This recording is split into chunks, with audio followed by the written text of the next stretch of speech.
رمضان كريم إذا لهانتين بقى كوسو دوادا برنامج كورجيسيدا يوحى قرآن أنا ومحمد نور معنا يا هل كان إذن كلا سعودسين يا سلام كان إذن صاري وقرين عنكم بالله جرائد جاكرتا بوس كصباحا دلك إندونيسيا أيها وحى وقري إن عذرك هلستا كعصب عالم كوفيد 19 وهاس ودعيو قارهان gudaha dalkaasi macluumaadkii laga soo saaray halista cudurkaasi uu ku hayo caabuqiisa ee sii fidaya mujtamaca dalkaasi hirgelinta xayiraadaha bulshada ee uu soo rogay maamulka Jakarta 15kii bishii Abriil ayaa bilaabay in ay soo bandhigaan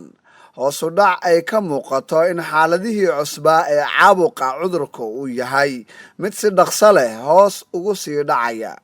iyadoo qiraysa in madaxda ay diiwaangeliyeen xaaladaha cusub maalin kasta mudane Anies oo ah barasaabka gobolka Jakarta ayaa sheegaya in heerka kororka ee bukaanada cusub ee ku jiray badbaadinta ay bilaabeen in ay u mahadceliyaan xayiraada bulshada lagu soo rogay waxaan u baahanahay cilmi ay talaabooyinka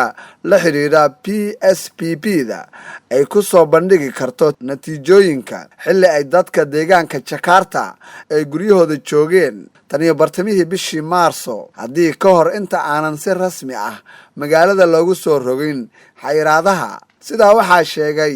Anies oo ah barasaabka gobolka Jakarta sida ay qortay jaraadadan oo sidoo kale soo xigatay shabakada Tribune 60% dadka ku dhaqan magaalada Jakarta waxay joogaan gudaha guryahooda meelo 100 mitir ay masaafo ahaan isu jiraan waxaana la soconnaa inaan si wanaagsan uga warhayno saameynta ay dareemayaan Jakarta ayaa diiwaangelisay 4092 xaalado cusub oo cudurka Covid tiradaasi oo ah ku dhawaad kala bar xaaladihii maalintii Arbacadii halka tirada guud ee dalkaasi ay si cagacageynayso 9511 kaasina waxa uu ahaa jaraa'idka Jakarta Boss oo wax ka qoray hoos u dhaca cudurka Covid 19 ee guud ahaan dalkaasi gaar ahaan magaalada caasimadda ee Jakarta wargeyska Los Angeles ayaa qoray in dhaqaalaha dalka Mareykanka uu bixinayo astaan ama calaamad muujinaysa in uu hoos u dhacayo rubuc 4.8% ah arrimahaasna ay ugu wacan tahay cudurka ku cusub caalamka ee Covid 19 markii uu soo shacbaxay wargeyska Los Angeles Times ayaa hadalkiisa ku bilaabay tallaabada ugu ballaaran ilaa iyo haatan ee dharbaxyada iyo waxyeelada uu Covid 19 u geystay dhaqaalaha dawladdu waxay sheegtay in isugeyn wadarta guud ee baxday rubicii ugu horeeyay ee uu lumiyay 4.8% taa oo ah mid aad u dhaqso badan tani xilligii uu dhaqaalaha Mareykanku hoos u dhac uu ku yimid waqti hore balse dad dhaqaaliyahaniin ayaa degdeg u xusay intaasi ay dhici karto in ay la mid tahay sida jab baraf sababtoo ah tirada luntay muddadii rubicii ugu horeeyay ee bilihii Janaayo iyo Febraayo oo lagu soo warramay xaaladaha cudurka coronavirus inuusan ahayn mid si moojad ah u sabeeyay ilaa laga gaaro bisha Maarso ee la soo dhaafay cabirka jugta dhaqaalaha Mareykanka ka soo gaaray fidista marka la sheegay cudurkan ayaana noqon doonin wax lagu arki karo macluumaadyada la diiwaangelinayo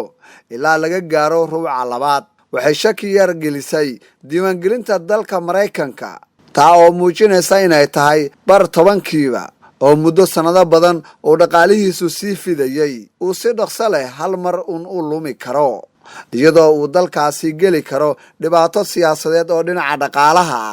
dhaqaaliyahanada ayaa ku qiyaasay in GDP-ga ee wax soo saarka dakhliga gudaha Mareykanka oo si aanan horey loogu arag dhaawac uu soo gaaro wareegga labaad iyadoo uu gaari karo 30% ama in ka sii badan wargeyska Los Angeles ayaa qoray inay tahay lugta koowaad ee safarkeena sidaasi waxaa sheegay oo shirarada ay ka soo xigatay Joel Bracken oo ah dhaqaalayahan madax ka ah gaar ahaan hay'adda loo soo gaabiyo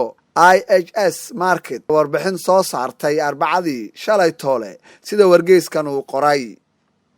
shirkadda cilmi baarista toddobaadkan ee dhaqaalaha Mareykanka ayaa saadaalisay in 37% uu sanadkani wax soo saarka dakhliga iyo dhaqaalaha gudaha Mareykanka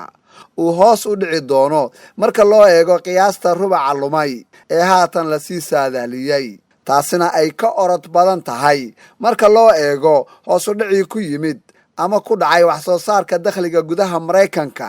sanadkii 2009. soo kabashada dhaqaalaha Mareykanka ee waxyeeladii mashaakilaadka dhinaca caafimaadka ayaa noqon karta mid qaadata waqti dheer, inkastoo Bracken uu sheegayo in xaaladaha shaqo abuurista ay tahay mid si gaar ah hagardaamo ugu samaysa si loo saadaaliyo burburka dhaqsaha badan ee ku dhacay shaqooyinka iyo lacagaha laga qaato ee gunooyinka ah iyo kaalmooyinka gargaarka oo iyaguna mar kale dib ugu soo laabta ama in mar kale dib loo qaato shaqaale cusub. warbixintaana waxay ahayd warbixintii ay qortay jaraa'idka The Los Angeles Times. haddii aan u leexdo dhinaca iyo jaraa'idka lagu magacaabo Jersey Evening Post oo wax ka qoray geeri naxdin leh oo war cusub ku ah dunida dalweynaha Hindiya, taa oo ku timid jilaac caan ka ah aflaanta Hindiya iyo guud ahaan shineemooyinka caalamka. waa ninka lagu magacaabo Irfan Khan oo geeriyooday sida jiraradan ay qortay.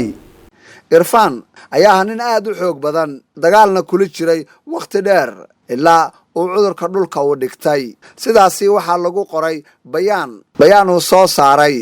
la soo saaray bogga jilaaga. Khan ayaa sameeyey filmaan badan oo uu ku helay abaalmarin, iyadoo filankiisii daraamaha oo loogu magac daray Salaam Bombay uu dhigay sanadkii 1988. waxaa sidoo kale lagu xasuustaa filmaanta dunida wada galay oo u muuqdo in uu sidoo kale ka mid ahaa filankii cajiibka ahaa ee loogu magac daray ninkii caaracaarada ee la yaabka lahaa. waxa uu la soo shaqeeyey dhowr maareeyayaal oo ay ka mid yihiin Mira Nair, Wes Anderson iyo Angeli. jilaaga ayaa laga helay cudurka qaybta kansarka ee loo yaqaano nooca kansarka ama kankarada sanadkii 2018. waxaana tan xilligaasi wixii ka dambeeyay lagu daaweynayo cisbitaal ku yaala dalka UK. waxa uu soo dhigay boggiisa kelmado ay ka mid yihiin waan aaminsanahay waana aan isdhiibay. Khan ayaa ku guulaystay dhowr filan oo uu ku helay abaalmarin gudaha dalka Hindiya, waxaana ka mid ahaa filankii uu abaalmarinta qaranka Hindiya uu ka sameeyay sanadkii 2012, isagoo ku soo baxay jilaaga ugu wanaagsan ee sida wanaagsan u jili karay filankii Ban Singh Tomar. waxaa filankaasi uu ku saabsanaa sheeko aad u qiimo badan oo saameyn ku yeelatay horyaalka qaranka dalka Hindiya. Irfan Khan ayaa sidoo kale ka mid ahaa dadka sida weyn taageero uga siin jiray filmaanta sanadkii 2006, iyadoo uu abaalmarino badan ku qaatay doorkii uu ku lahaa sheeko sameynta filmaanta jacaylka ama romantiga. wargeyskan ayaa sidoo kale qoray qoraal uu soo dhigay jilaaga caanka ah ee Amitabh Bachchan oo ka tacsiideynaya geerida Irfan Khan, oo uu sheegay in Khan uu ahaa nin aad u karti badan isla markaana saameyn weyn ku lahaa dunida shineemooyinka. Khan si dhaqso leh ayuu nagaga tegay, waxaa sidaasi boggiisa Twitterka soo dhigay Amitabh Bachchan. wareysi gaar ah oo lala yeeshay sanadkii 2018, Khan waxa uu sheegay in uu arkay dhinacyada kala gidisan ee nolosha oo dhan marka aad fariisato isla markaana aad eegto dhinaca kale. waxaa halkaasi kaaga muuqanaya waxyaabo ku soo jiidanaya. aniguna waxaan ku jiraa safar, ayuu ku qoray boggiisa. Khan filankiisii ugu dambeeyey oo loogu magac daray Aggressive Medium ayaa ahaa filim taxana ah, isla markaana ka mid ahaa filmaantii ugu xiisaha badnaa ee ugu weynaa ee uu sameeyo sanadkii 2017. filmaanta dhexe ayuuna ka mid ahaa filankaasi. waxaa la sii daayey oo laga daawaday gudaha dalka Hindiya, gaar ahaan xilligii dadku lagu soo rogay xayiraadda oo ay guryahooda joogeen ee bishii March kadib fiditaanka cudurka coronavirus. waxaa Irfaan Khan ka haray oo lagu xasuusan doonaa caruur uu dhalay oo ay ka mid yihiin labada wiil oo lagu kala magacaabo Papil iyo Ayan, iyadoo sidoo kalena lagu xasuusan doono marwadii uu ka tagay oo ah marwo qoraa ah